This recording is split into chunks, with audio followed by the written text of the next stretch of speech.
नमस्कार दोस्तों, स्वागत करता हूं आपका कॉस्मिक नॉलेज फॉर यू में। मैं CHP और आज की इस वीडियो में हम सदिश बीजगणित के बारे में, वेक्टर अलजेब्रा के बारे में पढ़ेंगे।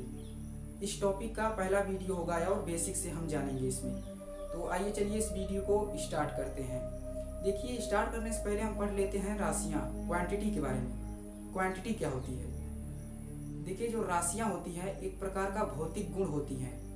कोई परिघटना है, उसे हम व्यक्त करने के लिए, कोई घटना है, कोई पदार्थ है, उसे हम व्यक्त करने के लिए जो राशियां हैं उसमें एक संख्यात्मक मान और एक मात्रक की आवश्यकता होती है। जैसे मैं कहूँ कि एक राशि है Q, मान लीजिए एक भौतिक राशि है, भौतिक राशि है Q। तो इसे हमें व्यक्त करने के लिए एक संख्यात्मक मान की आवश्यकता होगी और एक मात्रक की आवश्यकता होगी। मात्रक आप जानते हैं, जैसे दूरी का मात्रक मीटर हो गया, वैसे ही। तो इसमें क्या आवश्यकता होगी? एक संख्यात्मक मान।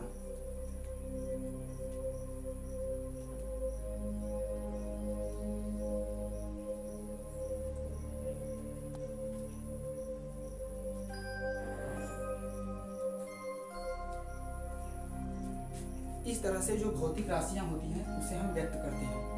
अब देखिए, आइए अपने कुछ दिनचर्या में देखते हैं कि हम इसका प्रयोग कैसे करते हैं। देखिए, जैसे मान लीजिए मेरा वजन 40 किलोग्राम है, 50 किलोग्राम है, कुछ भी है। अगर मैं 50 कह दूं तो आप जान नहीं पाएंगे। आप मतलब संख्या को एक संख्या मानकर ही रह जाएंगे। आप उसमें डिफाइन नहीं कर पाएंगे कि मैं राशि बोल रहा हूँ कि संख्या बोल रहा हूँ। जैसे मैं कह दूं कि मेरा वजन 50 किलो है, मैंने किलो का यूज किया। 50 किलोग्राम है, किलोग्राम का यूज किया। किलोग्राम इसका मात्रक है, मास का, द्रव्यमान का। तो जो द्रव्यमान मैंने उसका मात्रक यूज किया, तो आप जान गए कि यह किसी क्वांटिटी की बात कर रहा है। अब आप 50 किलोग्राम कुछ भी मान सकते हैं, चाहे वो किसी पदार्थ का द्रव्यमान हो या स्वयं मेरा ही द्रव्यमान हो, इससे हमें नहीं फर्क पड़ता। बस आपको समझने के लिए समझिए। तो जैसे मैं कह दूं कि मैंने अपने घर से 5 दूरी तय की। अब 5 दूरी तय की आप नहीं समझ पाएंगे, तो मैं क्या कहूँगा कि 5 मीटर बोल दूंगा। जैसे ही मैं मीटर बोलूँगा आप समझ जाएंगे कि जरूर इसने दूरी तय किया होगा 5 मीटर अपने घर से। तो जो राशियाँ होती हैं उन्हें हम संख्यात्मक मान के साथ साथ एक मात्रक के द्वारा भी व्यक्त करते हैं। तो देखिए, जो राशियाँ होती हैं ना, वो 2 प्रकार की होती हैं, एक अदिश राशियाँ और एक सदिश राशियाँ। पहले ऐसे समझिए, जैसे मैं कह दूं कि मेरा जो मास है, द्रव्यमान है, वो 50 किलोग्राम है। तो जो 50 किलोग्राम है, आप समझ गए कि मैं द्रव्यमान की ही बात कर रहा हूँ। जैसे मैं कह दूं कि मेरा विद्यालय मेरे घर से 2 किलोमीटर है। अब आप 2 किलोमीटर अगर आपको जाना हो तो आप किस डायरेक्शन में जाएंगे? मेरे घर से मान लीजिए 2 रोड निकलती है, अब आप किस रोड से जाएंगे? अगर मैं आपसे कह दूं कि मेरा विद्यालय 2 किलोमीटर दूर पश्चिम की तरफ है, उसमें मैंने आपको डायरेक्शन भी बता दिया, तो आप जान जाएंगे कि जरूर इसके घर से मैं अगर 2 किलोमीटर डायरेक्शन पश्चिम की तरह जाऊंगा, पश्चिम की तरफ, तो मैं इसका विद्यालय पा जाऊंगा। तो इस तरह से जो इसमें डायरेक्शन का भी यूज हुआ और मात्रक का भी यूज हुआ। और जो मैंने पहला बताया था कि मेरा द्रव्यमान 50 किलोग्राम है, उसमें डायरेक्शन मैंने यूज नहीं किया। तो जो राशियां होती हैं वो 2 प्रकार की होती हैं। राशियां कितनी प्रकार की होती हैं? 2 प्रकार की। एक होती है अदिश राशि,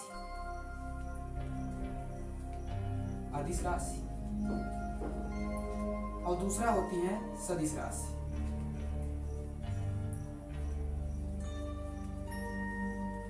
अब इनको समझिए। देखिए, जो अदिश राशि होती है, नाम ही है अदिश, यानी बिना दिशा के। ऐसी भौतिक राशियां जिन्हें व्यक्त करने के लिए संख्यात्मक मान भी हो और मात्रक भी हो, लेकिन दिशा की आवश्यकता न पड़े। यानी ऐसी भौतिक राशियां जिनमें केवल मैग्नीट्यूड यानी परिमाण की आवश्यकता हो, डायरेक्शन की नहीं, उन्हें हम क्या कहते हैं? अदिश राशियां, जिसे हम इंग्लिश में कहें तो स्केलर क्वांटिटीज।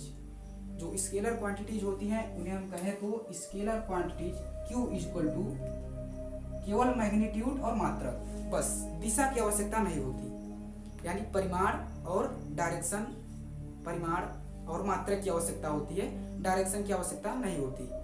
और जबकि सदिश राशियां क्या कहती हैं? सदिश यानी दिशा सहित। सदिश राशियां वे भौतिक राशियां हैं जिन्हें हम व्यक्त करने के लिए मैग्नीट्यूड के साथ साथ डायरेक्शन का भी यूज करते हैं। परिमाण के साथ साथ दिशा की भी आवश्यकता होती है, उसे हम क्या कहते हैं, सदिश राशियां। और जैसा कि आज की इस वीडियो में हम सदिश बीजगणित का बेसिक पढ़ रहे हैं, तो हम सदिश राशियां के बारे में ही पढ़ेंगे।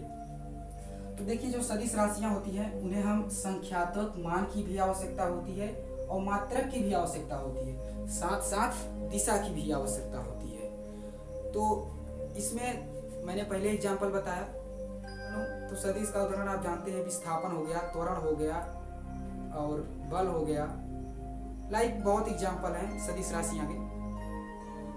और इसका अपन निरूपण कैसे करते हैं सदिश राशियों का, तो आइए चलिए इस सदिश राशियों का निरूपण कैसे किया जाता है इसे हम जान लेते हैं। जैसे मैं बता दूं कि मान लीजिए कि मेरा घर इस तरह यहाँ है, ये मेरा घर है।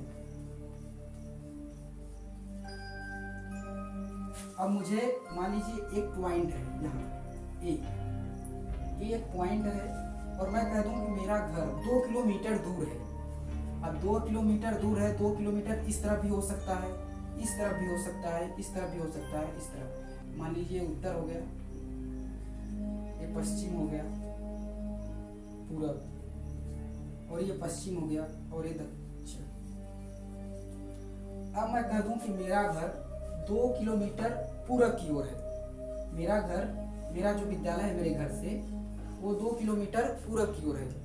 तो अब आप मेरे घर से 2 किलोमीटर पूरब की ओर जाएंगे तो मेरा जो विद्यालय है आप पा जाएंगे।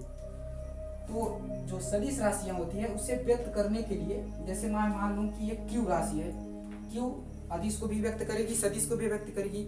लेकिन जब बात आती है सदिश की, तो हम क्यू के ऊपर ऐसे एक एरो लगा देंगे। मैंने एरो लगाया, इसे यहाँ मतलब क्या रिप्रेजेंट कर रहा है, ये रिप्रेजेंट कर रहा है कि ये दिशा, ये किसी एक निश्चित डायरेक्शन को रिप्रेजेंट कर रहा है। जैसे मैं कह दूं कि यहाँ मैं 2 किलोमीटर लगा दूं, यदि मैं आपसे पूछ लूं कि ये दूरी को व्यक्त कर रहा है कि विस्थापन को, यदि मैंने यहाँ से एरो हटा दिया तो ये दूरी हो गई यानी अदिश राशि। और जैसे ही मैंने इसके ऊपर एरो लगा दिया, ये अब क्या बन गई, सदिश राशि यानी डिस्प्लेसमेंट, विस्थापन। तो इस तरह से आप इसे समझ सकते हैं। और भी एग्जाम्पल हैं, जैसे इसके जो सदिश राशियों का निरूपण हम किसी एक चर के द्वारा भी व्यक्त कर सकते हैं। ए बी क्या व्यक्त कर रहा है, इसे ए बी व्यक्त कर रहा है कि जो ए पॉइंट है और मेरा विद्यालय का जो बी पॉइंट है, वहां ए से शुरू होकर बी की ओर, ए से शुरू होकर बी की ओर, ये सदिश राशि एरो के द्वारा प्रदर्शित किया जाता है इसे। अब आइए कुछ और जान लेते हैं इसके बारे में। देखिए, जो सदिश राशियां होती है ना, वो किसी एक निश्चित नियम के द्वारा जुड़ती हैं, घटाई जाती हैं, गुणा की जाती हैं और भाग की जाती हैं। और जो अदिश राशियां होती हैं उन्हें हम साधारण नियम जैसे गुणा भाग करते हैं अदिश राशियों का, वैसे ही हम उसका भाग भी कर सकते हैं, गुणा भी कर सकते हैं, जोड़ घटा कुछ भी कर सकते हैं। लेकिन जो सदिश राशियां होती हैं उन्हें हम किसी विशेष नियम के द्वारा ही जोड़ सकते हैं, और उस नियम को जिस टॉपिक के, जिस ब्रांच के अंदर पढ़ा जाता है उसे हम कहते हैं सदिश बीजगणित। उसी नियमों के तहत हम सदिश राशियों का गुणा, भाग, जोड़, घटाना करते हैं।